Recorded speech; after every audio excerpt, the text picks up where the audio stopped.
Only the poet seemed to hear, in drowse or dream, more near and near, across the borderland of sleep, the blowing of a blithesome horn that laughed the dismal day to scorn, a splash of hoofs and rush of wheels through sand and mire like stranding keels, as from the road with sudden sweep the mail drove up the little steep, and stopped beside the tavern door, a moment stopped, and then again, with crack of whip and bark of dog, plunged forward through the sea of fog, and all was silent as before, all silent save the dripping rain. The poet at the window mused, and saw, as in a dream confused, the countenance of the sun discrowned,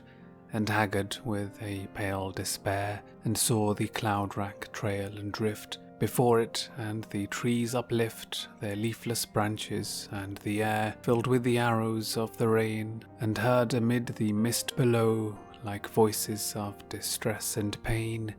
that haunt the thoughts of men insane, the fateful cawings of the crow.